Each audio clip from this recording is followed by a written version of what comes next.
Hi, everyone.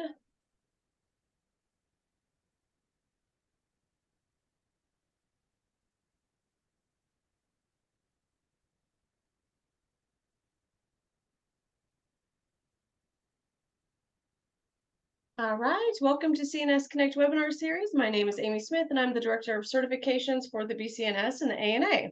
Today, I am joined by Megan and Ashley, who are going to share their expertise on how to fully engage your client in the initial consult. If you have any questions throughout the presentation, feel free to put them in the chat or the Q&A, and we'll keep an eye on it. And feel free to use the chat to be interactive and communicate with your other participants as well. As a reminder, if you're a CNS, you'll earn 1 CEU for today's webinar. That's going to be in category number 5, which is participation as a learner in a professional and structured education activity. So those do not have to have nutrition content. And I'll put a survey in the chat towards the end so you can get your certificate for that CEU. So let me tell you a little bit about our speakers today. Megan is an experienced functional medicine provider, certified nutrition specialist, research writer, public speaker, and educator with over 10 years in the field of nutrition science and functional medicine. She is co-owner of BioLounge, a functional medicine clinic in Portland, Oregon, co-founder and product developer of Florosophy organic soluble fiber blends. And in her clinical practice, Megan works with patients across the country, identifying and resolving underlying nutrition, infectious, and inflammatory triggers, leading to the reversal of chronic and systemic symptoms while promoting health and longevity. She combines an extensive health intake alongside comprehensive lab testing and in-depth patient education to improve immune function, reduce inflammatory factors, optimize metabolic function, and reverse symptoms and disease risk. Ashley is a functional medicine provider, a CNS, an educator who works with adults, teens, and children. She provides care in person and is the co-developer of the Study Hall workshops to empower and educate teen girls on how to own and prioritize their personal wellness. In her personal practice, Ashley works with clients to identify and address digestive issues, inflammatory triggers, nutritional deficiencies, gut health, and immune health to reverse their chronic disease symptoms and states. Her passion lies in identifying inflammatory triggers, addressing biochemical imbalances, reversing autoimmune states, and mitigating autoimmune events. She utilizes evidence-based lab testing as an in-depth intake process and her ability to make personal connections that allow clients to feel seen and heard in their chronic disease story. Ashley leaves clients feeling that they are in the driver's seat of their health journey and their lifestyle knowledge to take them beyond their time interacting with her practice. Megan and Ashley co-developed the BioLounge Clinical Immersion Program, which is a 12-week course built to bridge the gap between education and clinical practice for master's level nutritionists while providing CNS supervision, community, and functional medicine practices. So thank you so much for joining us today, Megan and Ashley. I will let you take it from here. Thanks, Amy. Hi, everybody. Okay, we're going to share our screen if I can figure out our technology here, and we'll dive in.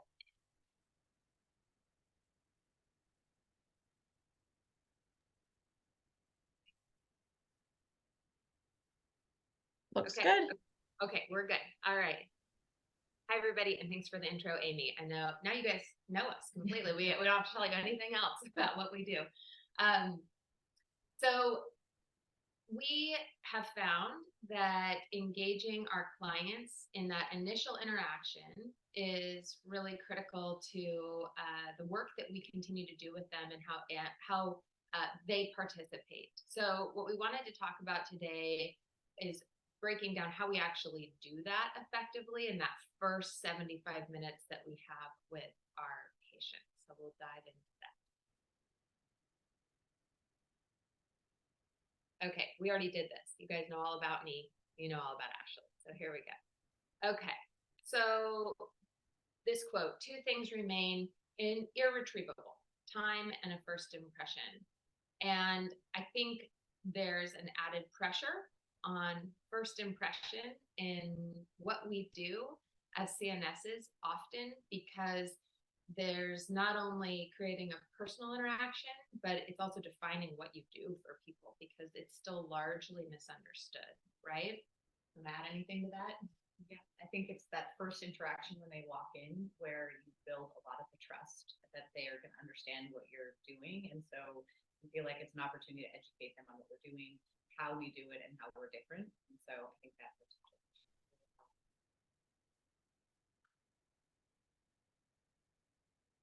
Okay.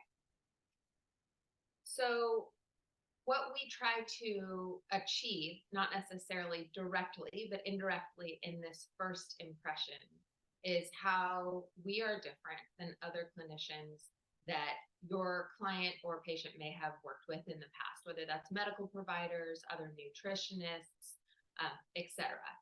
And not only that, but how our relationship is going to be different, and then how the outcomes are different. So what are a couple of the ways that you feel like you make that differentiation when you're first talking to somebody? I think one of the pieces is really getting the entire story. So our initials are 75 minutes. We've had even providers that are doctors themselves come in and they sit with us and they tell us they don't remember the last time they got to do a really comprehensive intake process because their practices often don't allow them to do it. And so much comes out in that 75 minutes. And so just having that time is really the first understanding of like, we're different. We're going to take the time and we're going to ask about everything from birth to now that could be impacting your health, sometimes even before birth, family history. And they notice by asking those questions how different we are. I think that's one of the first signs. Yeah, I often have people say to me, "Oh, I feel like you know me better than my best friend now." we're not afraid to ask questions. Okay. Megan and So- Ashley, we're having a little bit of a hard time hearing. You are having a hard time hearing. Both of us? I can hear fine, but we just had a comment that they were having a hard time hearing this. So if anybody else wants to comment, let us know if that. Definitely let us know if that's across the board. We'll talk as loudly as we can. We're not tech savvy over here, so we don't know how to use headphones if we're both in the same room. Okay, so keep us posted, Amy. Okay. Okay, that sounds better now. So we'll see if anybody else. Oh yeah, they said that seems better. Okay. Okay, so we'll just lean forward. So if you've seen me in any of the previous presentations that I've given for the CNSs, this is a slide that I use over and over. And the reason is because I think it's really critical that we recognize as practitioners that we actually are different and we have skills that are more vast in many ways than some of the other providers that these clients may have worked with. We have a deeper understanding of biochemical pathways, especially when it comes to nutrients, right? And how they're interacting with how our body performs and functions. We have a deeper understanding of the connection between the systems in the body, right? We're thinking of this overarching presentation with regards to not just, is this a heart issue or is this a digestive issue, but how is it affecting all the systems of the body? And as Ashley was saying, we take more time so we can ask the questions to connect the dots. And I think also in our background, most of us had some level of motivational interviewing and education. So the way we interact with the patient is in the essence and effort to have them join us on this journey, right? And then hopefully we come to the table with curiosity, compassion, and perseverance. So identifying in your own self that what you bring to the table is different is important. And I think one of the things we talk about a lot is imposter syndrome. Do you want to speak to that? Yeah, I think first working into practicing, I had imposter syndrome for the first couple weeks before I watched a practice in action.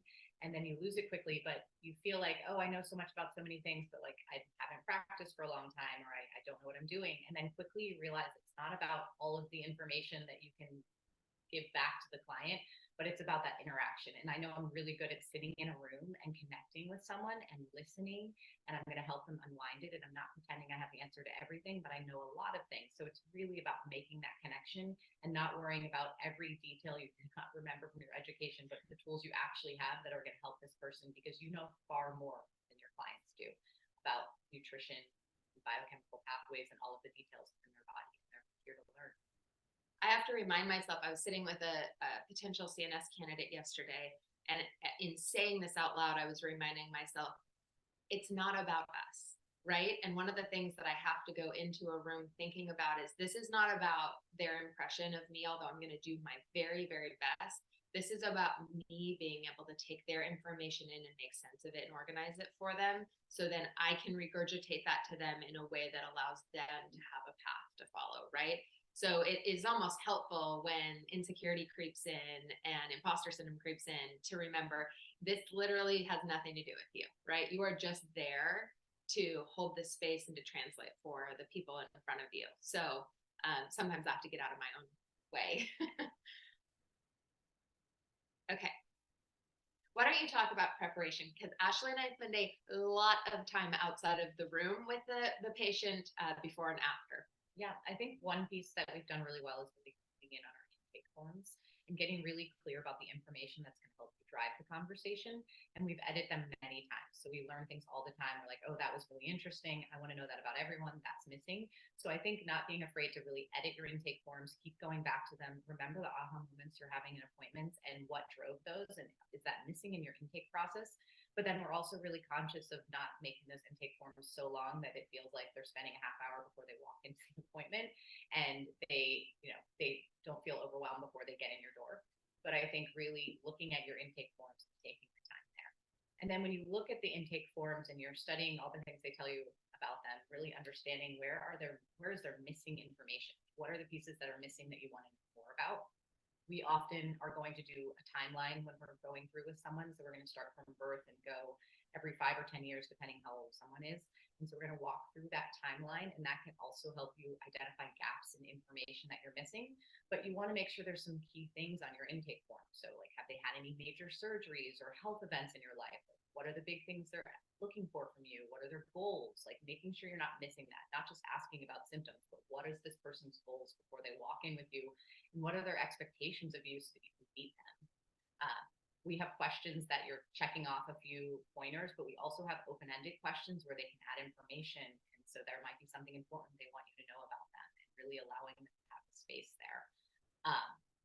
And then, reading the intake form before they walk in, you really want to connect with them, mention something you noticed about them and start the conversation so they know you're really there to get to know them. And so asking that question of, I saw you have a daughter. What grade is she in? Tell me more about her. So just starting the conversation and making that personal connection is really valuable. Yeah, I think we've all probably had a situation where we walk in to see a provider and they made you fill out endless forms, and then they sit down and they go, so what can I help you with? And you're like, what was the point? Why did I do that? Right? I try to always mention something that was deep in their paperwork so they know I read it. And it is a high likelihood they're going to say back to me. It happens all the time, like, oh, you actually read it. And I say, yes. And now I'm prepared to dive deeper, right? Because we're going to talk about a lot of the things in the appointment that they've already written. Our job is to take those concepts and then go deeper into it, right? So I'll talk about, we have a question on our intake form, the magic wand question. And it says, if you could wave a magic wand, what would be different about your life? That's pretty open-ended, right? It doesn't say what would be different about your health. Sometimes they say something about their health. Sometimes they say something about their dog. Sometimes they say something about their spouse. And it helps us understand what is in their way. And it's something we can circle back to. The initial consultation is your opportunity to build a partnership, which means you want to ask them to come with you. You want to tell them that you understand them, right? And it's helpful for me to ask, what is a working partnership or working relationship look like to each person? What do they need for support?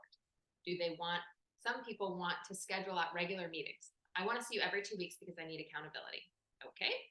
Sometimes they say, I want to be able to check in as needed and I'm really a data person.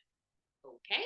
We're going to meet you where you are. We're going to give you what you need in order for you to succeed. But the only way to do that is to understand what they want from you and what they need from you in order to move forward. Is there anything else you can think of that's really important in your building of a partnership? I I love the magic wand question. I also, one of my favorite questions to ask halfway through the intake process is, when was the last time you felt well? Mhm. And so they've come in, a lot of our clients have complex chronic disease, and you've talked a lot about like the major things that brought them into this appointment. You've started to go through health history. You've covered a lot of important information. And then sort of pausing in the middle and asking them, when was the last time they felt well? And I'd say half the time people become incredibly emotional as they think back to like how long they've been on this journey or what happened or what shifted. And you learn a lot about them. And then you take them back to that time. And sometimes they even identify where they got lost. So figuring out, I was taking care of myself, I was spending time, I wasn't working as much. They start asking, okay, what was happening when you felt well? And so I think that partnership of like, this person's really here to listen, and they now know some of the deeper things about me. And so just those questions where you see magic happen, like those are really important in the process to build that partnership. Yeah, this might be a good time for an example. We like to give patient examples. So I have a new patient, and this patient's intimidating for a lot of reasons. First of all, he's almost 70 and he's been sick since he was 20. So when I ask the question, so when did you ever have a time in your life where you felt well? Because he's explaining to me lifelong chronic disease, right? And he said, yeah. I felt well until I was 17 and I was put on 3 years of tetracycline for acne. And everything went downhill after that. And nobody has been able to understand what's going on. Well, that's intimidating, right? Because it's like, oh, okay, that's 50 years of not feeling well. And what does that even mean? But then the second thing that's intimidating is that he's seen other providers, right? So it's not like I'm the first person trying to figure out what's going on with this guy. There are other functional medicine providers. There are other conventional providers. There's like, a monk in an ashram who has some opinions about what's going on, right? And so what I'm trying to do is give weight to all of those experiences and then dive into, okay, what worked for you in those relationships? Where did you feel like things got lost in those relationships? What interventions seemed to improve your health? What interventions didn't, right? And it's that going through that process with somebody and then getting very clear, what do you want out of this relationship? What do you want out of our work together?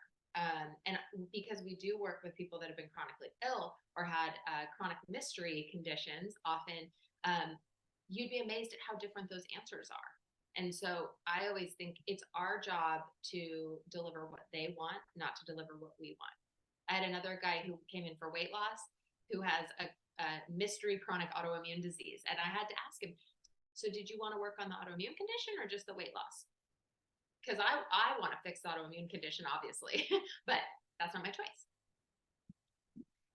Okay. So we kind of got into this. What is their why? What do they want? But not just what do they want, why do they want it?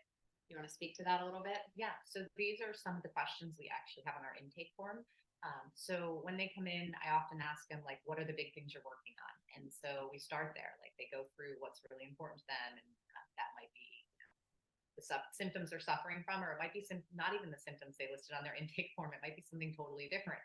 And so we talk about like, what are you working on? What's important to you? And then we have these 3 things that you do to promote your health and the 3 things that you do to decrease your health. And so it's great because they're already identifying the things and then really noticing the habits that have been easy for them to build and talking about that. And then noticing the things that they know. They're already aware, like they already have awareness that I keep doing this thing and I know it doesn't work for me. And so I'm not going to spend all of my educational time talking about the things they already know that are not serving them. I might reinforce some of it, but it's really awesome to have this so that you can know what really motivates them. So you've got their goals, you've got the things that are, they're dealing with in their health, and then you have the things they're already prioritizing and motivated, and how do you build on those and connect habits to what they're already doing. So those can be really helpful. Yeah. And I think for all of us, when we think about why we might make a change or a commitment in our health, there's typically a reason. It's like, I want to be out of pain. I had a woman who, is getting ready for her 30th wedding anniversary trip. I want to feel better for this 3-week trip where I'm going to be hiking through Europe. Yeah, I get that. Right. So I think understanding what is their short-term why, what is their long-term why. And as Ashley said, what are they already doing?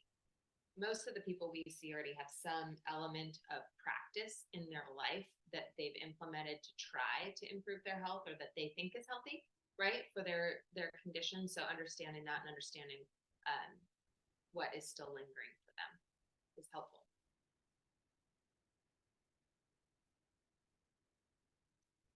So I think a lot of the partnership that happens and a lot of the engagement in this initial consultation really comes down to the diving in, the deep listening, the curiosity, the questioning that continues as you learn more about the person.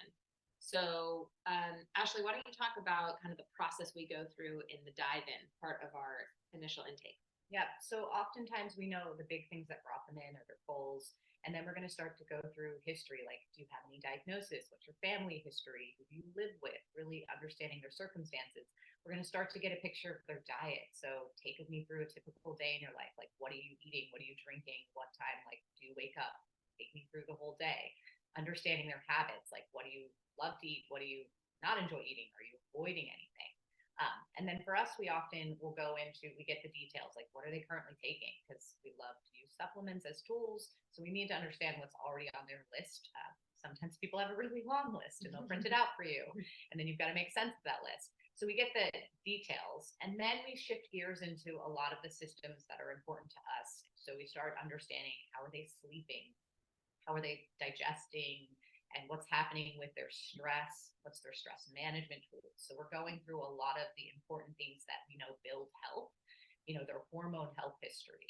So we're going to go through a lot of that. And by the time you get through that, you have a lot of information about this person, and the conversation has gone in a lot of different directions. And while we're going through those things, we do education. So we have clients that come in and we ask them, do you fall asleep easily? Do you stay asleep? Do you feel rested in the morning? Do you wake up with dry mouth? Like, all of these are signs and symptoms they might not be thinking about. They didn't list in their intake process. But if you know a lot about their sleep life, then you can start to help them unravel that. And you can also provide education and things that you're going to follow up on. So a lot of things get identified when you understand someone's sleep routine, or knowing everything about their digestion. So do they have stomach pain? Do they have heartburn? Do they have a bowel movement every day? What do their bowel movements look like? Because if you start to understand their digestion, that's often where we start, that digestion and sleep, and you can really make big gains by focusing on that and then educating. Oh, okay, you're not having bowel movements every day and you're having all these symptoms, and that makes sense, because if you're not having a bowel movement every day, that means that there's a connection to these other symptoms, what's happening with detoxification. So using that time when you're deepening the understanding of their overall health to also start to create little educational moments. And then after that process, we'll go to the timeline. So they might have told you a lot of things that are already on their timeline, but we want to make sure we're really clear. So starting from birth, going through that timeline of what they remember about their health and what was happening in their lives. Were there any major accidents, injuries, surgeries, traumas, going through decade by decade and understanding and unraveling their history. And then you can start to make connections to all the things they told you before. And then just listen and let them talk and take it all in.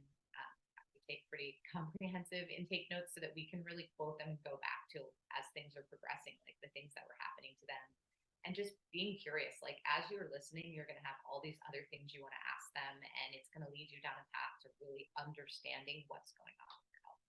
Yeah. Get good at typing without looking at your fingers.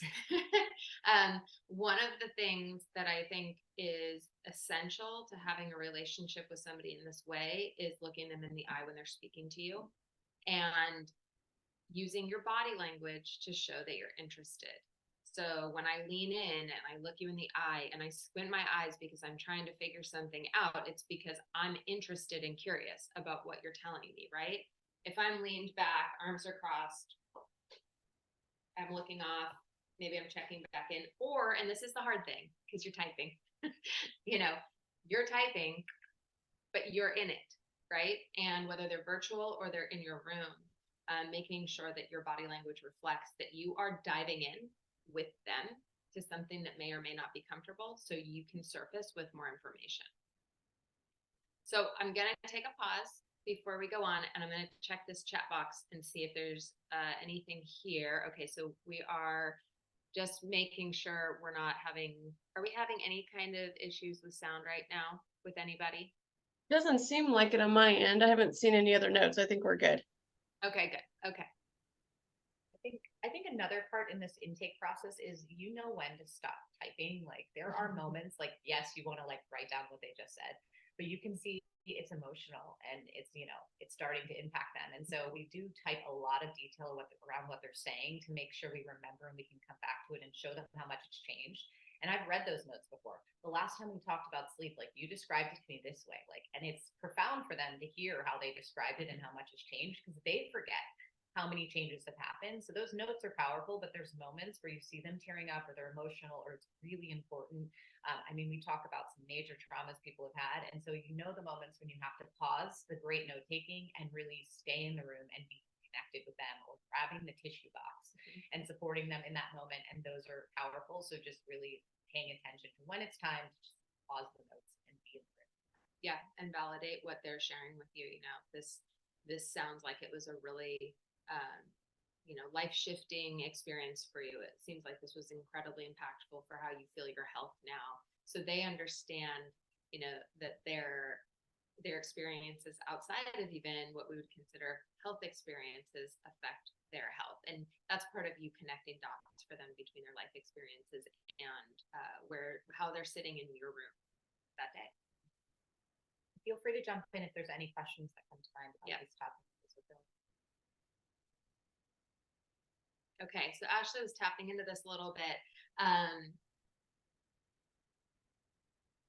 We try really hard in that initial consultation to start connecting dots for the patients so they start realizing that this is connected to this is connected to this, because the more they realize the systems are connected, the events are connected, the symptoms are connected, the more they start sharing with you.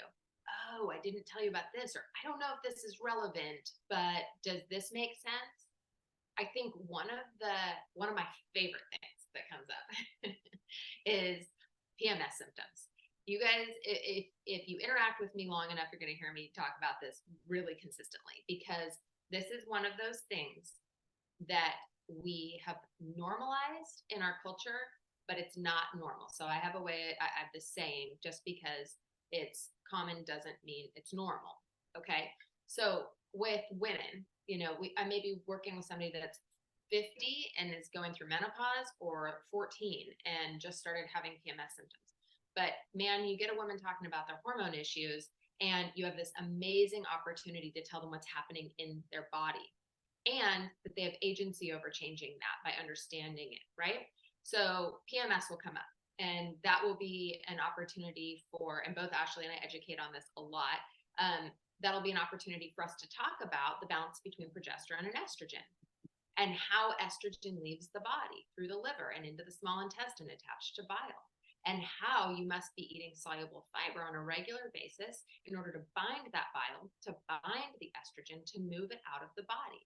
And if you can consistently do that, you're going to pull your progesterone and estrogen back into ratio together, and you're going to know you've done it because you're not going to have cramps, you're not going to have breast pain, you're going to affect your bleeding, and you may even be less irritable before your menstrual cycle. That conversation can happen in the initial consultation before we've done any intervention at all. So they start thinking about, oh, interesting. And did you know, by the way, that estrogen attaches to mast cells and increases histamine release? And so we then know, oh, you started having histamine issues around the time you started menstruating. You also increased anxiety. This makes sense. Histamine in the brain. So we're making that connection for them. And in every situation we can possibly do that, so they gain an understanding of what their body is trying to tell them. And then they're with us, right? Then they have jumped on the boat with us and we are sailing away together to figure things out. Yeah, I think that's those pictures and those questions. Some clients come in and they often have energy issues, and there's some really simple things that haven't been considered. And so we have a lot of menstruating women that come in with energy issues, and we ask, has anyone ever checked your ferritin? Like, have they ever checked your iron levels? And they say, no, not really. Or they'll pull up their old labs and realize no one has. And then you start educating them, okay, of what is the importance of iron in the body and what's happening. And so you're menstruating every month and you're losing blood. Oh, you're a heavy bleeder, so you're losing a lot more. And if you're not replacing that with iron in your diet and you have digestive issues and you're not absorbing that, then you're going to have major energy issues, and oxygen's not going to be running around your body and you're not going to have energy. And do you feel winded when you walk up the steps? Yes, I felt winded forever and I exercise and I don't understand why. Starting to make those connections, just asking those simple questions that they haven't been asked, and no one has really been thinking about nutrition and that being the source of the problem. So that's your moment to really show them and make those connections. And I think that does go back to this deep listening and preparedness and reading through the labs before you see them, if you happen to have them, reading through the intake forms, this feeling that if they've seen multiple providers before you, if they've worked with other nutritionists, then what do you really have to bring to the table for them? And you'd be amazed at how many times it's literally as simple as that, right? Yeah. We'll get somebody, I've had 2 women in the last month that have had alopecia, and they have come in with their ferritin levels, one at a 4 and the other at a 20, and they've been seeing providers their entire lives, and nobody's talked to them about iron infusions. Nobody's talked to them about hair loss when it comes to anemia, all because it doesn't look like anemia, right? The hemoglobin looks normal. And so that education of, oh, let me show you the research. This is what it says. We're going to need to address that before we even dive deeper into anything else, because that may be it. That might be the answer, right? And they realize, oh, you're there for them. You're looking at things that other people haven't looked at. And yeah, that happens more often than not. Yeah, it really is shocking. Yeah, and I think I like this piece too around just defining their triggers. So there's triggering events as you're talking to them. They'll start to come up with them. I had a client last week who's experiencing incredibly debilitating eczema and skin pigmentation issues. And she was really healthy and she only had a tiny bit of eczema prior to that. She didn't have any other symptoms. And we kept going back to, like, when did this all start? And what was that first event? And finally, everything pointed back to the moment she moved to Seattle. And then we started talking, okay, well, what happened when you moved to Seattle? What's going on? And turns out her first apartment, there was mold behind her bed and she had to move out, and mold had covered everything. And she didn't know she was living in a moldy apartment. Now she has this eczema all over her body. And so she identified this triggering moment. And so now we understand a lot of her health changed when she had this big toxic exposure. And so I can help her unwind that and figure out how to heal from that exposure, but really figuring out their triggering events and letting them have their aha moments and helping point them towards it is incredibly powerful. And now you've got this trust. And this person had been to many providers, naturopaths, had been to doctors, didn't know what's going on, been to a dermatologist. They were giving them lots of creams to put on their body. So just being in them in the experience and connecting the dots and realizing, oh, there's this time we keep going back to what's going on, what happened there. And when you can identify those factors, whether it's something you see on labs, something you see in their timeline, something you see in the connection of the symptoms, and you take that moment to educate them, they have like the aha moment, right? They say, oh my gosh, it never made sense before this, but now it makes sense. So, we then empower them. And that is that's how they engage with you, is when they're empowered to go along with you, right? To continue learning about what's happening in their body with you. I'm going to check this little chat box here and see. Okay, so this says, I use a comprehensive intake form with all new clients. I found most of the time new clients don't answer questions completely. This leads into having to use consult assessment session, finishing answering the questions. What do you recommend to encourage clients to provide complete answers on an intake form? Go ahead. Yeah. So we have a couple tools. One, we have when they sign up for an appointment, it's really important. So whoever is taking that appointment, really emphasizing it is so important that your time is valuable when you sit down with Megan or Ashley. So if you want that time to be valuable and you don't want to spend time going through other things, then really please take the time to fill out the intake form, because your time is valuable. I want you to get all your time you're going to have with Megan. So our clinic manager really points that out. She takes our appointments. And so that's really helpful. So if you're taking your own appointments, really emphasizing, like, if we're going to take advantage of the 75 minutes we get together, take the time to fill out the intake form. There are sometimes skipped questions. And when I go through and I review the form, I have to think about how important they are. But a lot of my intake process, I have these quick notes in my intake form where I just put in a couple letters and it prints out all the things I want to make sure I ask. And I'm going to cover all the major body systems. I'm going to cover the health history. And so anything that might be missing in the intake form that's really important is often covered in those questions I plan to go through anyways. So if there's questions that you feel are so vital to your consult, like really building them into your intake process no matter what, because a lot of what we talked about is repetitive to what they filled out in the forms. So I browse them, but I also don't act like I'm an expert on everything in those forms. I'm going to ask those questions again. So I tell them in the beginning of the appointment, I want to hear what you're working on. Then I'm going to ask you a lot of questions. Some of it's going to be repetitive to the intake process because I want to make sure I don't miss anything and I want to hear it from you firsthand. And then I'm going to look at the intake form and just make sure I didn't miss anything that you told me about that we should be talking about. You guys want us to share our intake forms and our quick notes for what populates into our intake? We can do that. Yeah, I'll give it to Amy after this. Yeah, and she can send it out. Yeah, I think them not answering the questions is as good an opportunity as them answering the questions in a lot of ways. You can ask them, so it looks like you didn't answer this question. Was that because you didn't have an answer, or because you weren't really sure, or because you weren't comfortable answering, right? I normally start, I didn't even say this, but I normally start the appointment with that first acknowledgement that I read their intake paperwork by saying something that was deep in it, that wouldn't be like the first 2 lines. And then I say, but I'd really like to hear your story firsthand. Can you just tell me? And so you're hearing, because then you get the emotion with it and you get the whole, like even what they think is the important part. You may be thinking something else is completely important to you, right? Or you have a hypothesis already going about what's going on. So yeah, that can be helpful as well. Okay, so yes, we'll share some forms. Okay, all right.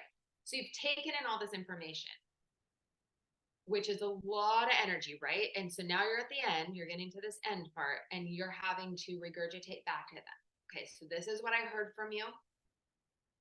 This is what we know. Okay, here's the bucket of what we know. Here's the bucket of what we don't know. This is what I think may be going on. What do you think? Do they agree with you? Do they concur that you're on the right track? Do they, no, I think maybe this, well, what about this? Okay, so you're gonna have this kind of conclusive conversation at the end. And then you're gonna track back to what we don't know. So there's part of this that we think we may know what's going on, and now we need to gather more information. Okay. And then you have a decision to make with them. I say to people, this is a choose your own adventure. If they're around my age, because I'm in my 40s and those were the books I read when I was a kid, right? So like if this is a 20-year-old, please do not say, now we're going to read a choose your own adventure book, because they're going to look at you cross-eyed because they have no idea what you're talking about, right? So gauge your audience. But I typically will say like, okay, it's a choose your own adventure book and you get to choose if we're going to flip to page 57 or 73. All right. So do you want to test or do you want to experiment? Okay, so then we're going to make some decisions about next steps together. Do you want to add to that? I love those books too, Tammy. Yeah, so that I think summarizing your thoughts on what you suspect is going on is the best way to queue up whether you want to do testing and really reviewing why that testing is important.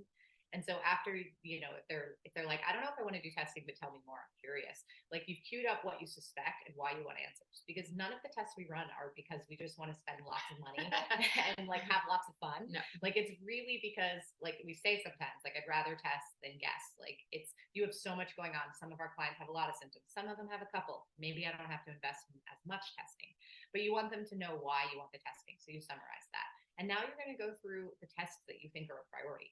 I don't know about you all, but we have a huge testing menu. We have maybe 5 or 6 that we really prioritize if we get to work with someone for a period of time that we love.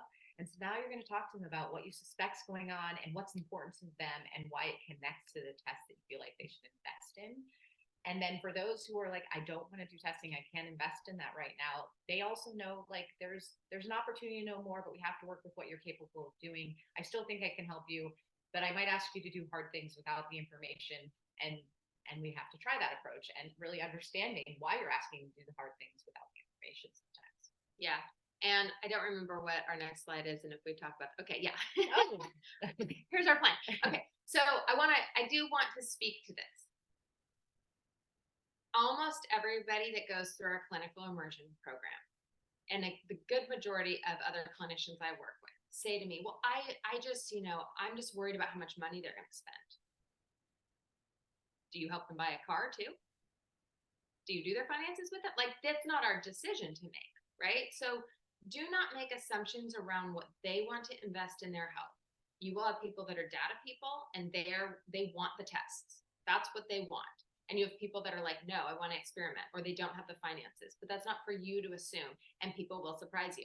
So when we talk about what our goals are with our client, okay, what is the plan? And we do, so I do want to reference that a choose your own adventure book is a style of book. I have no idea what the titles are, but they were written in, that was asked, by the way. Oh, That was, I'm not diverging totally.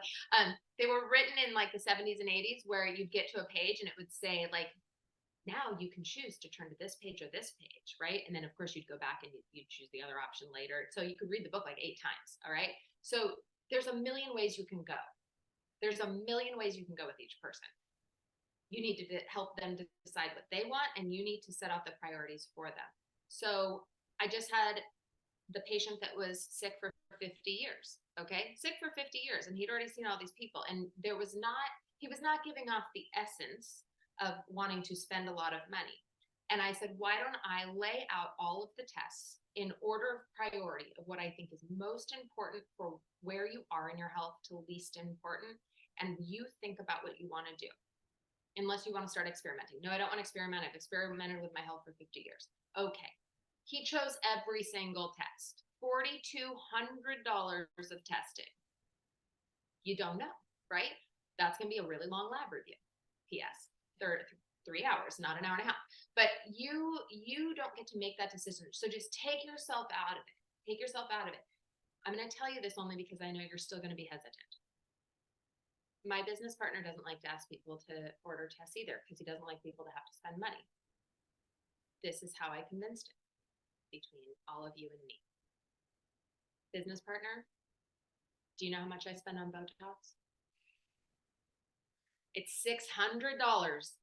Now, are you concerned about how I'm spending my money? You're not.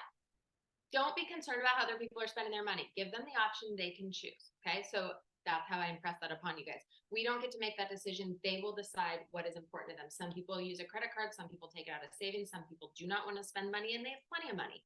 That's their choice. And then when they decide what they want to do based on the information you give them with none of your own bias involved, then you create a timeline for them. We're going to do this. Then we're going to check in, blah, blah, blah, blah, blah. So they know that you're following up. Yeah. What do you want to add to that? I think also have confidence. Like if you know you prioritize 3 or 4 tests in your practice and you've seen them being very valuable and successful and helping you get to the other side with your client, then have confidence and just be very clear. Like, what are we going to get from this? Sometimes our favorite test is a comprehensive medical panel that their providers have never run. They've run a CBC, they've run a CMP, but they've never actually had a comprehensive medical panel that looked at their thyroid, their hormones, looked at their iron levels. And so just being confident is like, why do I want you to run this? And let them decide if it's valuable to them. And really don't sit in the room and be like, well, you could run this test or you could try that test. Like that's where they get lost. Just being really confident of like, you have a lot of digestive symptoms. And I think a gut test will really help us understand what's going on. It's going to tell us these things. Here's why I think it's important. And then they can decide, and just having the confidence because you've seen it work before, and let them decide. Yeah. And I acknowledge with everybody that I work with, like, this is an investment. So the way you invest is up to you. Like a food sensitivity test is $800. This is a large investment. Do you want to move forward with this? It's not like I'm saying it's chump change, right? But it is their decision. So that's how you help them build a plan. You're guiding them. They're making the decisions. You're not making them for them, right? Yeah, let me check the chat. Okay, so the books have nothing to do with what we do. Sorry, you guys. I am metaphor heavy, analogy heavy in what I do. So I use a lot of examples that help people connect with common culture. Often that's just so people chill out, right? Because they're talking about heavy stuff. I'm trying to connect to them that I am also a human. I also read childhood books. I also have my own health issues. I'm not above them. I'm not the godlike, figure trying to say, this is how you fix yourself, right? I'm trying to relate to them on their level.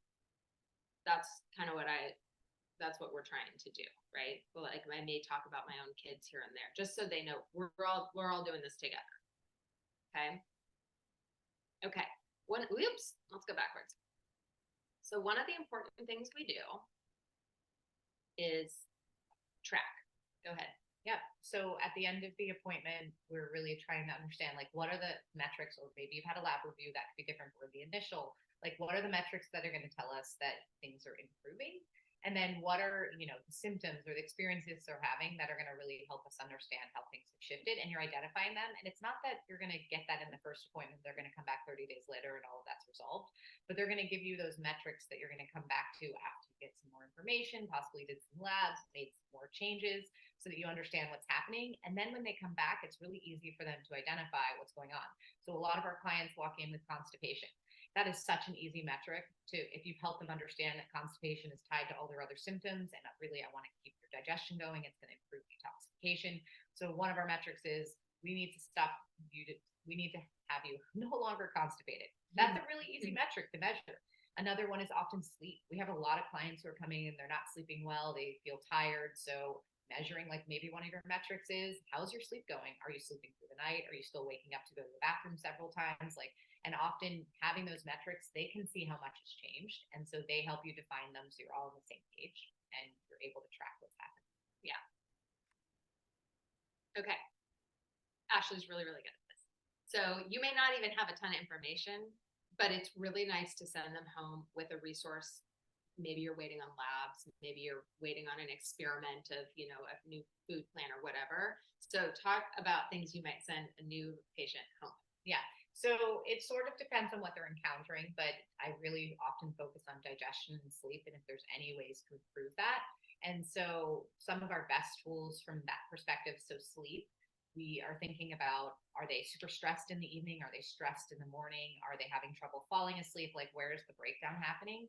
And some of our favorite tools include taking that stress load down with adaptogens. So it might be giving them a cortisol manager in the evening. We might have someone who is a parent, they get home at night, they're exhausted, they go straight into parenting after work, and then they're stressed all evening, and they can't slow down and calm down at night. So then they're getting in bed and they're overwhelmed with to-do lists in their mind. And so something like cortisol manager in the evening is going to take the edge off in the evening. We have a lot of clients who come in and they're drinking alcohol in the evening to take the edge off. So I've caught that in the intake process, and I'm like, let me give you another tool to take the edge off other than alcohol, because we know that alcohol brings a lot of other challenges for their body.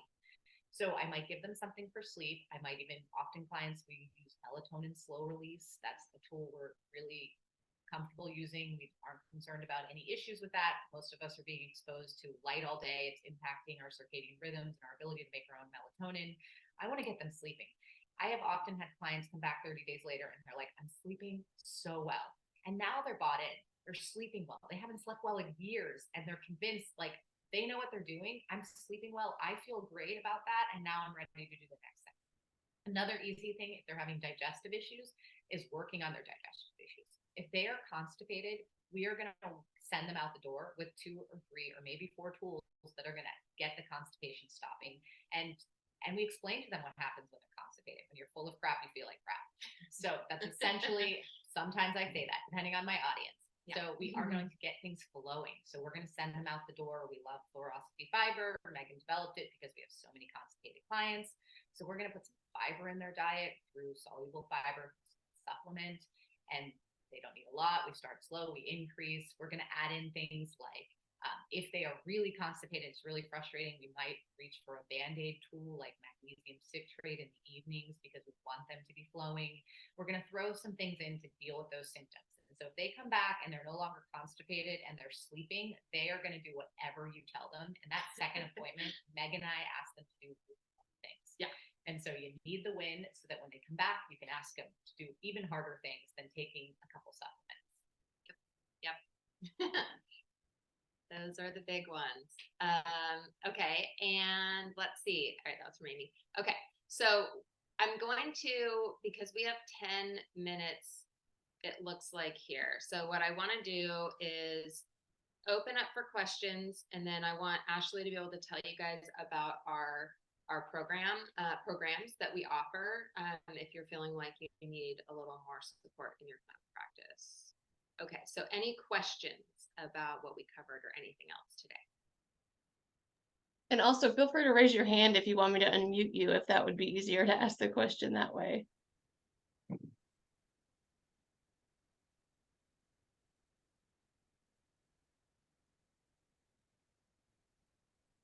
No questions. You must have done such a wonderful job explaining it that no one has any questions. Okay, Oh, so here. Ashley's going to dive Tammy into raised- what Tammy what's raised her hands. Here. oh, there you go. Hi, Tammy. Okay, Tammy, you should be able to speak.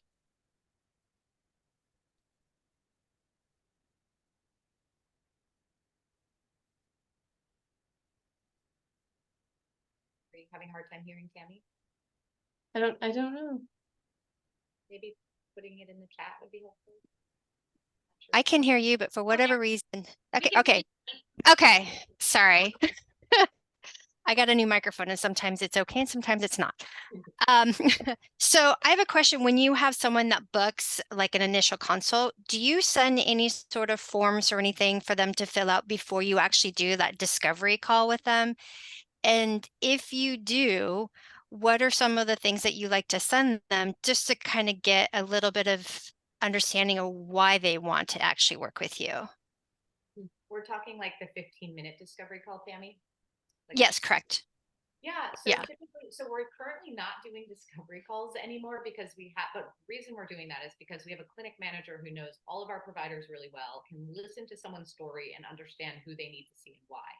But when we were doing discovery calls, they would call in, they would schedule that 15-minute appointment, and they would leave a couple notes like clients dealing with digestive issues or eczema, or just some of the things they're encountering that they gave to the clinic manager of like why they want this.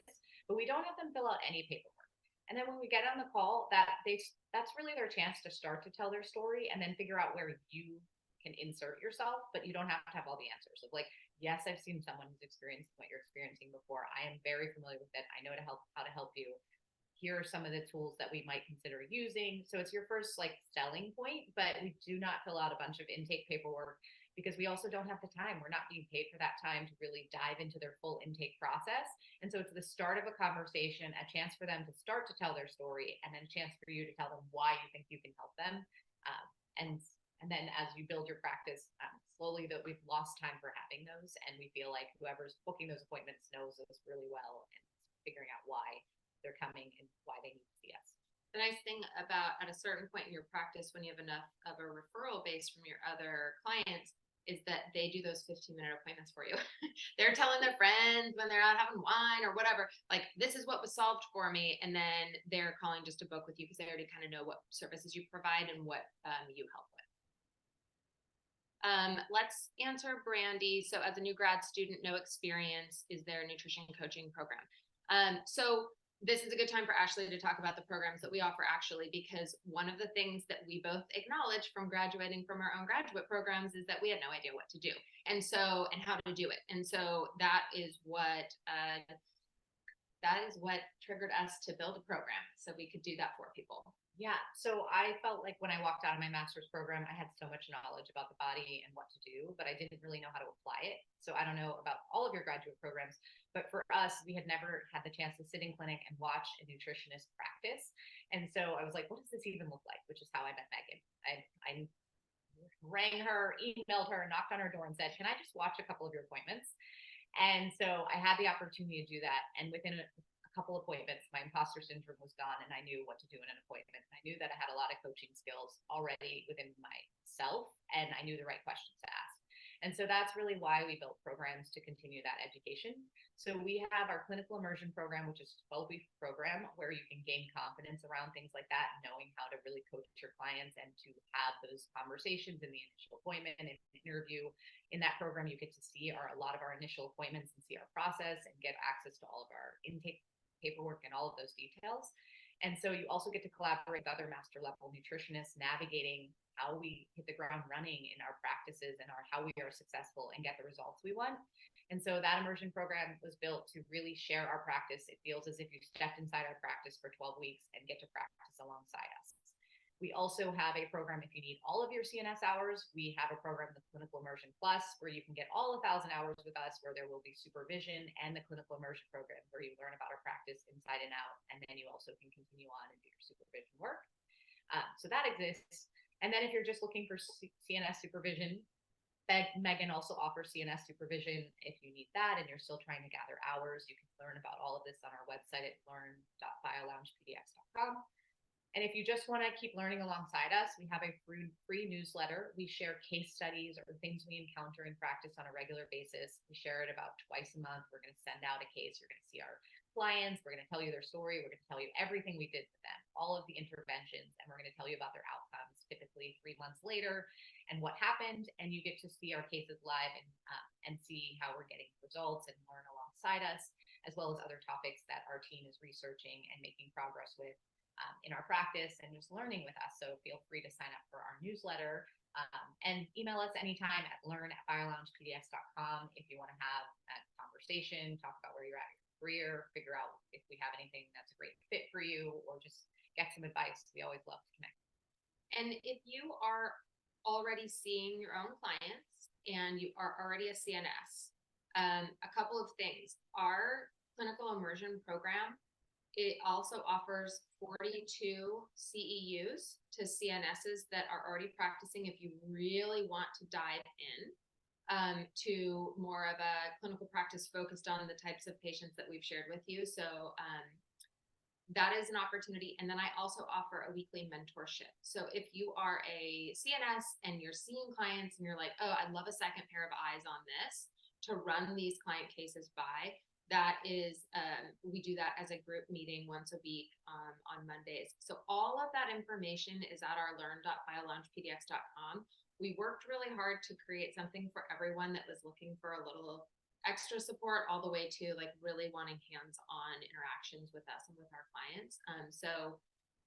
Yes, and great. So what we suggest for people that are looking to go into the clinical immersion program, by the way, is that you're in your last year of school. So you've got a year under your belt at least. It's going to be more productive for you if you have a little bit of science under your belt and you're looking forward towards your clinical practice. And we also do, when you go to the website, you'll also see we offer internships. We won't be offering another internship until about January or February, but if that's something that's interesting to you, that is available. You could check that out on our website. Okay, I think that's it. That was wonderful. Thank you both so much. I highly recommend the newsletter. I've been enjoying that ever since I signed up. So that's really great for, especially for CNSs who are looking just for some clinical pearls there. It's very, very good. Thank you. All right. So if you're a CNS, make sure you click on the survey link there. We have some upcoming webinars coming up. So the next one is going to be on the 29th with Ali Shapiro. She's going to be talking about the next generation of health coaching and how to combine that with nutrition practice. And then we've got Megan and Ashley doing another webinar in September regarding reviewing medical labs. So that's on September 13th. And you can sign up for that on the website. So we have, I think, about 10 more for the rest of the year. So please check those out. And even if you think you can't attend, please register. And that way we'll send you the recording and everything once it's completed. Thank you, Megan and Ashley, so much. This is wonderful. And we will see you next month. Thank you. All right. Bye, Thanks, everybody. everyone. Have a good day.